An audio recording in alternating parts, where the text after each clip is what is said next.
Picture चालू करो बे। चलो चलो चलो। आपको समझ में आ रहा है कि राहुल गांधी से क्यों डरते हैं? ये क्या बोला तूने? क्योंकि राहुल गांधी इनकी आंख में आंख डालकर पूछते हैं आपका अडानी से रिश्ता क्या है। अच्छा राहुल 1 सेकेंड, राहुल गांधी इनकी आंख में आंख डालकर पूछते हैं रोजगार कब बनेगा।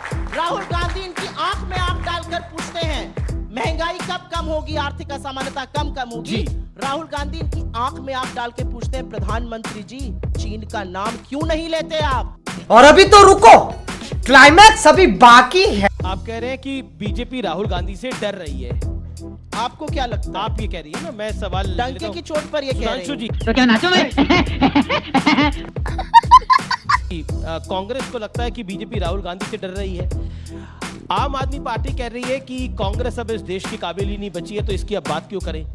रुको जरा, सबर करो। आपको क्या लगता है, क्योंकि 24 में आप जा रहे हैं और सवाल ये खड़े हो रहे हैं कि लोकतंत्र अब बचा नहीं कब हो गई? अभी बता है भाई, अभी बता है।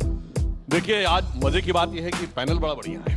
एक पार्टी है जो भारत की सबसे नई पार्टी है, नई नवेली है, अजब अलबेली है। एक पार्टी है भारत की सबसे पुरानी पार्टी है। कोई चीज ज्यादा पुरानी हो जाती है तो घर में कहते हैं ना पुरानी धुरानी हो गई, किनारे रख दिया जाता है। उससे भी ज्यादा हो जाए तो फिर फटे पुराने हो जाते हैं तो बाहर कर दिया जाता है।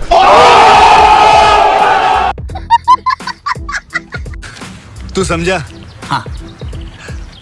नहीं, तू समझा नहीं। ये उस स्थिति की तरफ बढ़। मजे की बात देखिए, उन्होंने क्या कहा, हमने जितनी तेजी से प्रगति की है उतनी तेजी से किसी ने नहीं की। सही बात है।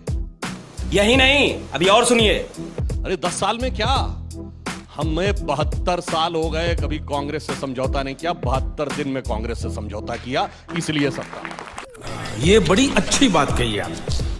और इतना ही नहीं, मजे की बात देखिए, सबसे पहले दिल्ली में जब 8 सीटें कांग्रेस की थी, 32 हमारी और 28 इनकी थी, कांग्रेस ने इनकी पालकी ढोई, सत्ता की दहलीज पार कराई।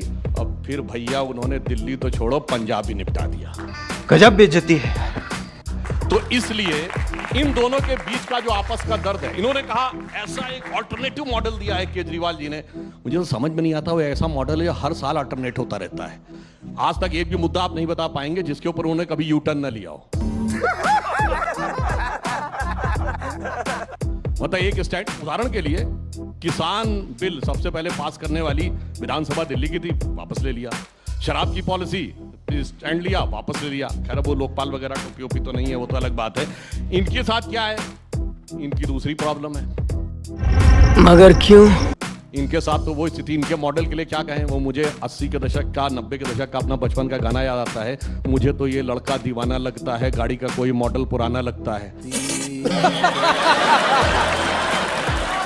Now coming to the substantive and serious aspect, the problem is कि दोनों ही, जैसे अभी सुप्रिया जी ने एक अच्छी बात कही कि किसी भी मुद्दे के ऊपर आपकी पोजीशनिंग क्या है, ये आपकी आइडियोलॉजी तय होती है। इसलिए मैं पूरी गंभीरता से कह सकता हूं कि 72 सालों में आज तक अपने किसी आइडियोलॉजिकल मुद्दे पे हमने कोई स्टैंड चेंज नहीं किया। 72 साल से इन लोगों का एक स्टैंड बताइए जो चेंज ना किया हो पिछले 72 इयर्स में इनसे। और 10 साल के अंदर तो इन्होंने जितना चेंज किया है, इनका तो चाल चिंतन, चेहरा चरित्र जितना बदला 10 साल में, वो तो भारत की राजनीति में अद्भुत है।